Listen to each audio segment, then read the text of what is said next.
contributors.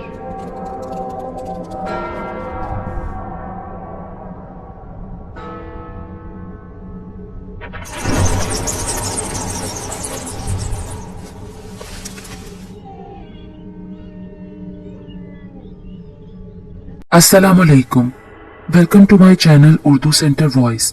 तमाम video updates के लिए उर्दू सेंटर वॉइस को सब्सक्राइब करके बेल नोटिफिकेशन को ऑन कर दें। तो आइए सुनते हैं आज की वीडियो में किसी की जिंदगी पर बीती एक सच्ची और पुरअसरार कहानी। इस पुरअसरार सच्ची कहानी के रावी एक बुजुर्ग शख्स राना अब्बासी हैं। इस वक्त मौसूफ की उम्र 104 साल के करीब है। उन्होंने अपनी जिंदगी में बीती हुई ये नाकाबिले यकीन कहानी कुछ यूं सुनाई। मैं 1946 में बनारस शहर की क्राइम्स अदालत के सेशन जज मिस्टर शर्मा दयास के पास बतौर चपड़ासी मुलाजमत किया करता था।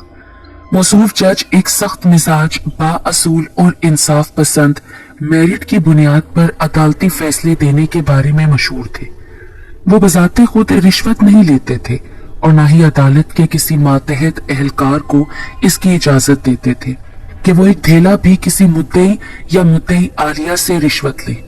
यही वजह थी कि मुजरिमीन और वारदातिये डरते थे कि उनका मुकदमा इस जज की अदालत में ना लगे। दूसरी जानिब जिन लोगों को इंसाफ की तलब होती थी वो कोशिश करते कि उनका मुकदमा जज मिस्टर शर्मा दयास सुने। दर हकीकत शर्मा सेशन जज एक काबिल और कानून की बारीकियों, पुलिस के फ्रॉड, FIR में हेर फेर को बड़ी बारीकी से समझता था। वो अदालत में किसी मुलजिम या वकील के झूठ को इस तरह पकड़ झपट लेता था जैसे कि हवा में उड़ती चिड़िया को बिल्ली पकड़ लेती है। एक दिन जज मिस्टर शर्मा दयास की अदालत में एक दरख्वास्त बराए इस्तदा अंदराजे मुकदमा बाजुर्म कत्ल अंदेशा बतौर वकील पेश हुई। ये दरख्वास्त एक शख्स सुधेर लाल की बेटी शानू के बारे में थी और जिसके खिलाफ थी उसका नाम था मुखिया प्रकाश प्रेम नगरी।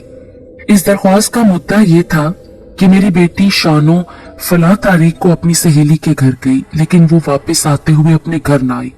मुझे उसके अगवा में गांव के मुखिया प्रकाश नारायण पर शक है, लेकिन मुतल्लिका मजाज पुलिस थानेदार कल्लू राम मेरा मुकदमा दर्ज नहीं कर रहा। वो मुखिया के खौफ और असर से ऐसा नहीं कर रहा। जज शर्मा ने इस दरख्वास्त को बगौर सुना और फिर उसने सुधेर लाल और उसके वकील से चंद सवालात पर जिरा की। उसने पूछा कि तुम किस बुनियाद और सबूतों की बिना पर मुखिया पर इल्जाम लगा रहे हो। सुधेर लाल ने रोते हुए कहा, सरकार, मेरे गांव के एक बच्चे ने शानू की जूती मुखिया प्रकाश की हवेली की नाली में पड़ी देखी थी। जज शर्मा ने वकील और सुधेर लाल को कहा कि एक बच्चे की गवाही और तुम्हारे शक पर कैसे किसी शख्स पर मुकदमा दर्ज किया जा सकता है, और वैसे भी कानून में बच्चे की गवाही नाकाबिले समाअत और नाकाबिले कबूल है, लिहाजा मैं इस केस को खारिज कर रहा हूँ। नहीं, भगवान की खातिर आप मुतल्लिका थानेदार कल्लू राम को हुक्म दें कि वो इस मामले की तहकीक करे और मुखिया को आपके सामने पेश करे। इस तरह सरकार मेरी तसल्ली हो जाएगी।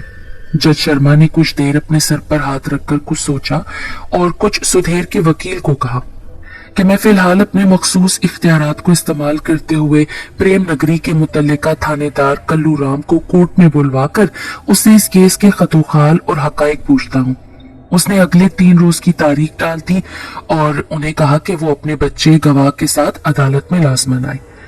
3 रोज बाद अदालत में थानेदार कल्लू राम, सुधेर लाल और उसका वकील पेश हुए। जज शर्मा दयास ने पूछा कि वो गवाह बच्चा कहाँ है जिसने मुखिया प्रकाश की हवेली से मुल्हका नाली में अगवाशुदा लड़की शानू की जूती देखी थी। सुधेर लाल ने एहतजाजी अंदाज में रोते हुए कहा, सरकार, मुखिया प्रकाश के खौफ और उसके असर रसूख की वजह से गांव का कोई बंदा इसके खिलाफ गवाही देने को तैयार नहीं है। मैं क्या करूं, कहां पर जाऊं? जज शर्मा दयास ने उसे नर्म लहजे में डांटते हुए कहा, बुजुर्गों, ये अदालत है, यहाँ सिर्फ कागजात, शहादतें देखी जाती हैं। ये रोना धोना, बेजा इस्तदाएं, दुआएं यहाँ बेमायनी है। उसका केस इंतहाई कमजोर और अदालत की निगाह में बेकार है। लगता है मुझे आपकी दरख्वास्त मुस्तरद करनी पड़ेगी। बहरहाल मैं थानेदार का मौकफ सुनता हूँ। जज शर्मा दयास ने थानेदार कल्लू राम को कहा कि वो गीता की सौगंध खाकर मुझे शानू के केस की मुकम्मल तफसील बताए। थानेदार कल्लू राम ने गीता की सौगंध खाकर अदालत में ये बयान दिया कि मेरी इतला के मुताबिक मुद्दई की लड़की शानू एक आवारा जिस्मानी अयाशी की रसिया थी। उसके गांव में कई प्रेमी थे। अगर अदालत चाहे तो वो इसके चंद गवाह पेश भी कर सकता है। दूसरा ये कि मुझे कभी विश्वास है कि शानू अपने किसी आशिक के साथ भाग गई है। मुखिया प्रकाश तो बहुत दयालु और नेक इंसान है। जज शर्मा ने उससे पूछा कि तुमने सुधीर लाल की जानिब से दी जाने वाली एफआईआर क्यों नहीं लिखी थी। इस पर उसने कहा कि सरकार ये जहनी तौर पर लड़ाकू है और अपनी बेटी की कमाई खाने वाला इंसान है। ये मेरे पास हर तीसरे रोज किसी न किसी बेकसूर के खिलाफ झूठी दरख्वास्त लेकर आता है। मैं इसकी खातिर पूरे गांव के बाशिंदों, मुखिया वगैरह को नहीं पकड़ सकता ना।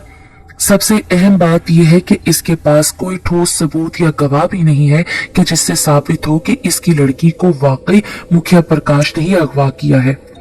थानेदार कल्लू के बयान के बाद जज शर्मा ने अपना सर नफी में हिलाते हुए सुधीर लाल और उसके वकील को मुखातिब करते हुए कहा कि मैं अदम शहादत थानेदार कल्लू राम का बयान और हकाइक की रोशनी में तुम्हारी दरख्वास्त बराए इंदराज मुकदमा बरखिलाफ मुखिया प्रकाश खारिज करता हूँ और तुम्हें 100 रुपए जुर्माने की सजा सुनाता हूँ।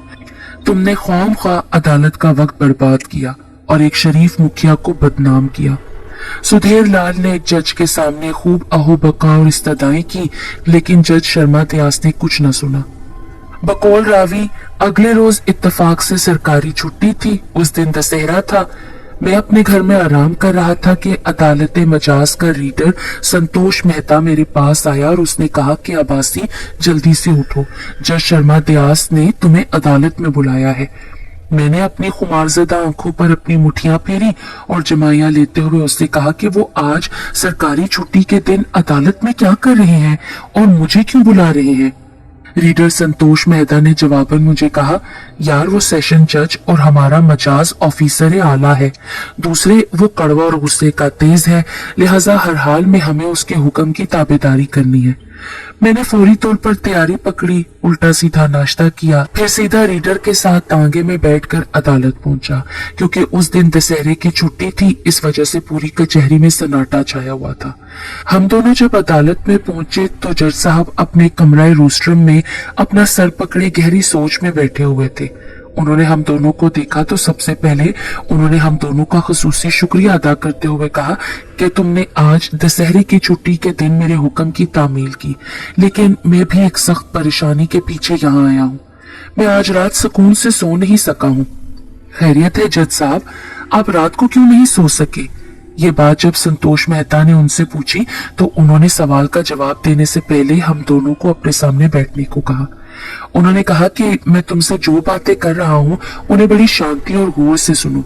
मैं और संतोष मेहता गौतम बुद्ध की मानित खामोश होकर उसके सामने बैठ गए। जज शर्मा दयास ने हमें बताया कि गुज़श्ता रात को मैं जब हस्बे मामूल अपने बिस्तर पर सोया तो चंद मिनटों बाद नींद के खुमार ने मुझे अपनी बाहों में ले लिया था कि अचानक गहरी नींद में मुझे एक बड़ा अजीब ख्वाब नजर आया। उस ख्वाब में मुझे एक बच्चा नजर आया जिसकी उम्र 6 से 7 साल होगी। वो कह रहा था, ये देखो दीदी शानू की चप्पल, देखो ये बह जाएगी। ये ख्वाब देखने के बाद मेरी एक बार आंख खुली। मैं जब सोया मुझे दोबारा यही ख्वाब आया, फिर आंख खुली, फिर जब सोया तो तीसरी बार भी यही ख्वाब आया, फिर तीसरी बार भी मेरी आंख खुल गई। मैं बड़ा गौर खोज करता रहा कि ये क्या बात है। मैं सोता हूँ तो यही ख्वाब बार बार आता है। फिर जब मैं दोबारा थोड़ी देर के लिए सोया तो मेरे कानों में कोई नादीदा मखलूक आहिस्ता आहिस्ता आवाज में कह रही थी, शानू मासूम है। उसे उठाकर मुखिया प्रकाश ने पहले अगवा किया, फिर उसकी इज्जत लूटी, उसके बाद उसे कत्ल करवा दिया। उसकी लाश को तू ढूंढ उसकी लाश को।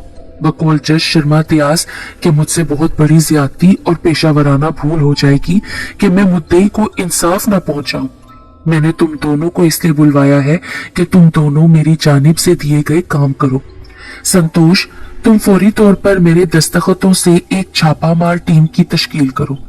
ये टीम आज सुबह मुखिया प्रकाश की हवेली में अचानक छापा मारेगी और मुझे कहा कि तुम साइकिल रक्षा पर फौरी तौर पर क्राइम इन्वेस्टिगेशन हेडक्वार्टर बनारस के डीएसपी को मेरा ये हुक्म देकर आओ क्योंकि आज अदालत का नोटिस छुट्टी की वजह से मौजूद नहीं है। यह अदालती तारीख का अजीब और मुनफरिद वाकया था।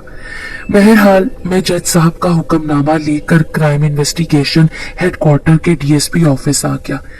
वहां मौजूद स्पेशल ड्यूटी देने वाला एहलकार इस अजीब मुनफरिद हुक्म को देखकर बौखला गया। डीएसपी परनाम सिंह को फौरी तौर पर उसके बंगले से बुलवाया गया। सेशन जज को खुसूसी इख्तियारात हासिल थे। उसके हुक्म के आगे किसी की मजाल न थी कि कोई उसके हुक्म से इनकार या कसलमंदी करे। उसने ये हुक्मनामा छापा 7C 1935 एक्ट के तहत दिया था। बहरहाल मुझे याद है कि 10 बजे ठीक डीएसपी परनाम सिंह की कयादत में पुलिस प्रेम नगरी पहुंची और उसने मुखिया प्रकाश और उसकी हवेली में मौजूद तमाम लोगों को एक तरफ खड़ा करके भरपूर अच्छे तरीके से हवेली के चप्पे चप्पे को छाना। बहरहाल तकरीबन घंटे की तकोदो के बाद मुखिया के बागीचे के आखिरी छोर में लड़की शानू की एक खड्डे में से कीड़े खाई लाश मिली। उसमें से शदीद बदबू फूट रही थी। उधर मुखिया प्रकाश और उसकी हवेली में मौजूद दीगर बंदे इस अचानक पुरस्कार अंदाज की कार्रवाई को देखकर परेशान और भौंचका हो चुके थे। इस दरमियान मकतूला शानू का बाप सुधीर लाल और उसके अजीजो अकारिब भी आ गए थे। वो भी इस अचानक अनोखे छापे को देखकर बहुत हैरान हुए। तकरीबन 11 बजे बजाते खुद जज शर्मा त्याज भी वहां आ गए। उसने उस बच्चे को बुलाया जिसने मकतूला शानू की जूती मुखिया प्रकाश की नाली में गिरी देखी थी। उस बच्चे का नाम राजू था। उसने अपना वहां बयान भी दर्ज करवाया था। उसने ये भी बताया था कि उसे मुखिया प्रकाश ने गवाही देने से डराया और धमकाया था। और हैरत की बात यह थी कि जज शर्मा को ख्वाब में आने वाला बच्चा भी हूबहू यही था।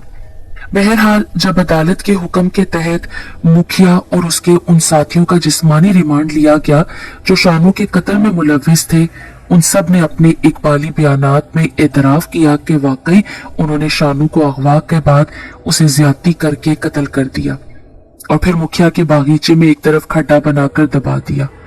जज शर्मा त्यास ने प्रेमनगर के थानेदार कल्लू राम को भी गिरफ्तार करवाया क्योंकि उसने अदालत में झूठ बोला था और उसे गुमराह करके मुखिया के जुर्म पर पर्दा डाला था। जज शर्मा त्यास ने इस घिनौनी वारदात के केस पर जाती दिलचस्पी ली और तमाम मुजरिमों को बहुत जल्द समाअत के बाद बड़ी इबरतनाक सजाएं दी। मुखिया प्रकाश को सजाए मौत, उसके 2 दीगर मुलव्विस मुजरिमीन को उम्र कैद, एक को 7 साल सजा, जबकि थानेदार कल्लू राम को 10 साल कैद और बरतरफी नौकरी की सजा अलग दी। जज साहब ने मुझे और रीडर संतोष मेहता को अपनी जेब से 200 रुपए दिए, जबकि राजू बच्चे को कहा कि तुम स्कूल में पढ़ो, मैं तुम्हारी फीस अपनी जेब से अदा करूंगा। रावी के मुताबिक राजू को सेशन जज